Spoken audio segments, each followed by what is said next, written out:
Selamat datang di Mangaversa, melanjutkan kembali manga Harumichi. So let's go ke alur ceritanya. Chapter 6, Stasiun Kekerasan. Menyoroti seekor anjing penjaga sebuah stasiun tua, terlihat ganas meski tempat itu hampir tak ada orang yang lewat. Stasiun ini juga terlihat seperti tempat yang sudah lama tak beroperasi jika dilihat. Di sana juga ada seorang bocah berkepala pelontos. Dia tak sendiri, karena bocah botak ini mendapat gangguan dari dua berandalan yang sebelumnya menghajar Suguru. Lagi-lagi Kaji menanyakan keberadaan pria berambut pirang pada bocah ini. Dengan wajah yang gugup, anak SMP ini tampaknya ketakutan melihat penampilan Kaji yang mencolok. Pencarian mereka sama sekali tak membuahkan hasil. Kaji dan rekannya mulai muak mengelilingi tempat itu, yang bahkan tak ada hal menarik lainnya selain ladang dan sapi sejauh mata memandang, serta orang-orang yang berpenampilan kotor karena pulang dari sawah.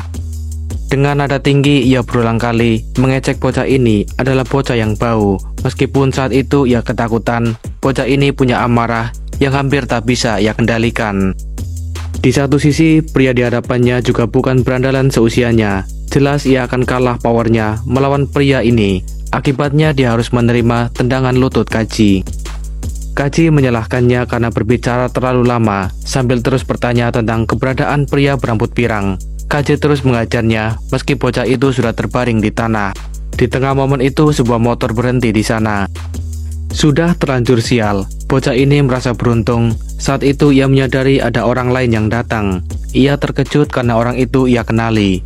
Bocah ini pun menunjuk ke arahnya dan berkata bahwa orang itu adalah pria berambut pirang yang mereka cari. Tiba-tiba pria ini dengan kertakannya melompat dari motor, meluncur ke arah dua pria yang mengganggu bocah itu. Momen ini juga terekam oleh kamera dari pria berambut gimbal, yang mana Fujisuke datang dengan gerakan terbang ala-ala Superman. Gerakan terbang itu bukan tanpa alasan atau hanya sekedar gaya, karena Fujisuke bermaksud menanduk pria berambut gimbal ini dengan serangan andalannya. Saking kuatnya si gimbal sampai terlempar tak sadarkan diri setelah terkena dampak serangan itu tepat di wajahnya. Si gimbal pun tumbang dengan sekali serang. Sangat mengejutkan tentunya kemunculan pria yang menjuluki dirinya sendiri sebagai seorang pahlawan. Untungnya ia tepat waktu sehingga bocah botak yang diketahui bernama Yanpei ini bisa selamat dan tak sampai cedera. Sementara Kaji dengan kemunculan Fujisuke langsung menanyakan identitasnya. Saat itu Fujisuke menyebutkan nama lengkapnya. Dia bukanlah seorang pria yang bisa menolong, tetapi dia adalah seseorang yang akan membereskan semua masalah di kota. Meski Fujisuke telah berbicara panjang lebar, namun Kaji tak puas karena pirang satu ini bukanlah pirang yang ia cari. Walau sebenarnya Fujisuke juga sedang mencari pria berambut pirang yang sama dengan yang mereka cari. Lagi pula kemunculan Fujisuke yang entah dari mana lalu membicarakan sesuatu yang tak masuk akal. Fujisuke kala itu sudah dalam mode serius. Ia tahu benar Kaji hanya berpura-pura bodoh. Dengan semangatnya yang berapi-api, ia memastikan bahwa pria yang ada di hadapannya adalah orang yang telah mengajar Suguru sebelumnya. Chapter 7, Satu Pukulan. Uematsu Fujisuke sangat yakin dua orang inilah yang telah mengalahkan Suguru. Ya, meskipun dua-duanya terdiam karena bingung dengan ucapan Fujisuke. Untuk lebih mengingatkannya, Fujisuke menjelaskan ciri Suguru yang terlihat seperti rocker yang terjebak di masa lalu. Bagaimanapun sejujurnya, ia berterima kasih pada mereka. Karena perlakuan mereka, ia merasa kembali lega. Fujisuke juga membicarakan kebiasaan Suguru yang suka bepergian seorang diri, yang membuatnya terlibat dalam beberapa masalah baru-baru ini. Meski begitu, ia tak pernah sampai seburuk ini kondisinya. Mungkin Suguru bisa belajar mengendalikan diri mulai sekarang. Setelah berbicara banyak hal, Kaji ternyata masih belum mengerti. Dan yang lebih penting baginya adalah bagaimana dia membayar hutang untuk membalas pukulan yang diterima temannya itu. Emosi Kaji pun meluap. Ia mengarahkan pukulannya pada Fujisuke. Tetapi melalui ketenangan dan pembacaan situasi yang baik, Fujisuke bisa menghindarinya. Malahan kesempatan itu membukakan jalan yang bagus untuknya menyerang balik dengan pukulan yang serupa. Dan benar saja, saat-saat menyerang balik adalah waktu terbaik ketika pertahanan lengah yang membuat Kaji terkena pukulan kuat itu. Cukup kuat untuk ukuran pria seperti dirinya. Efeknya pun bisa membuat Kaji terpental hingga beberapa meter ke belakang. Praktis daya tahan Kaji takkan bisa bertahan lebih lama karenanya. Satu hal yang bisa mengejutkan Genta melihat perkembangannya yang pesat. Fujisuke membuktikan ucapannya sebagai seorang yang mengatasi semua masalah di kota. Pria pirang ini membela rekannya yang mimpinya dihancurkan oleh orang-orang ini.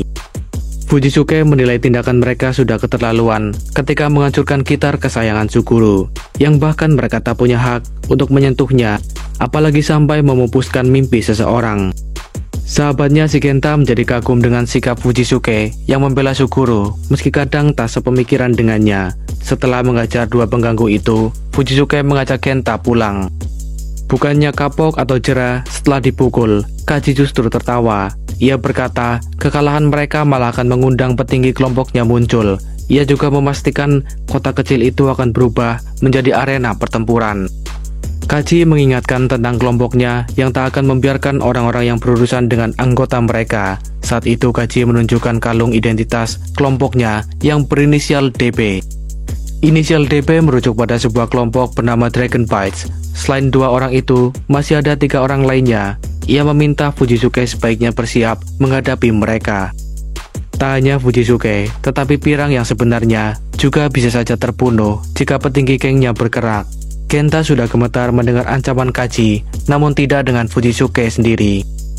Dia juga punya backingannya sendiri. Ada kakek si manusia traktor, ada si pembunuh beruang, kakek Umejiro, dan si nenek cakar besi, Yone, dan juga informan mereka, si telinga neraka, Genta. Fujisuke balik mengancam Kaji agar tak meremehkan backingannya, karena ia juga siap kapanpun dan dimanapun. Juga si anjing yang satu ini, Fujisuke hampir lupa dengannya.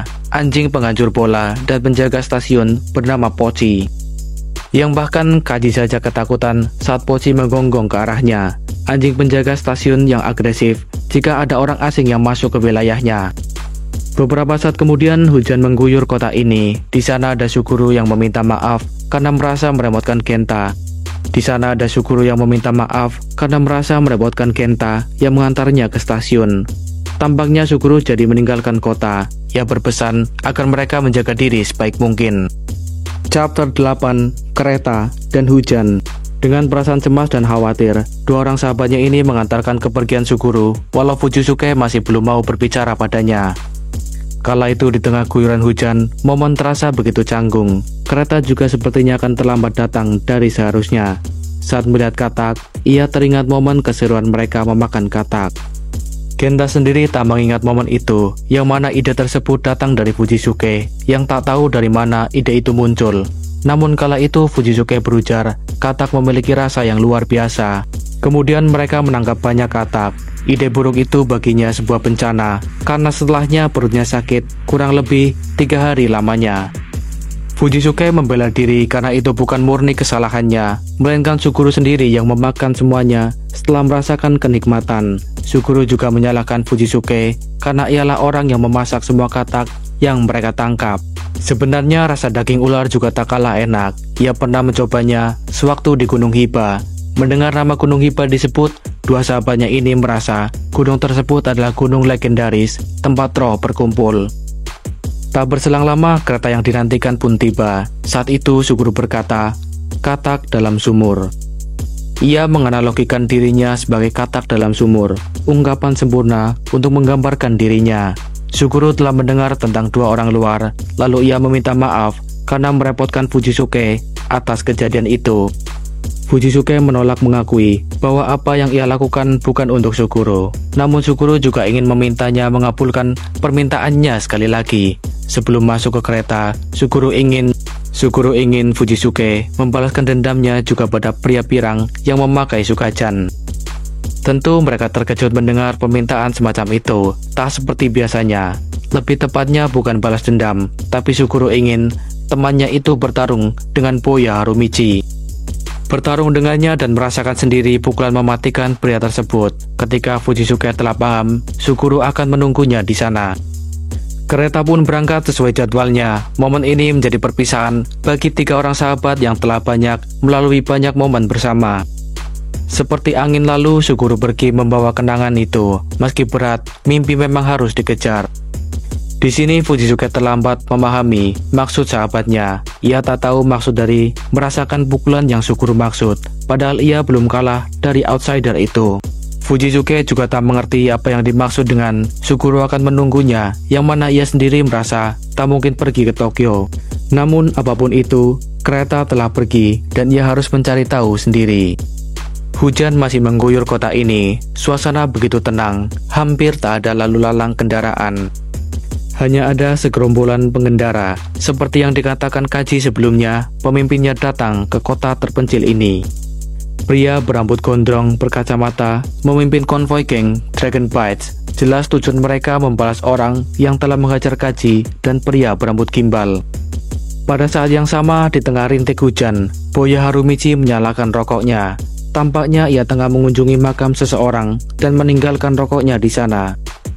Hanya ada dia seorang diri. Setelahnya Boya pun pergi, entah kemana arah tujuannya. Pukulan yang kuat meninggalkan sesuatu di dada seorang pria. Suguru juga meninggalkan desa dengan mimpi di hatinya, serta gebrakan yang penuh gairah menyentuh hati para pria. Apa yang akan dilakukan tinju panas itu terhadap Fujisuke? Kita lanjut di chapter berikutnya. See you on next video. Bye bye.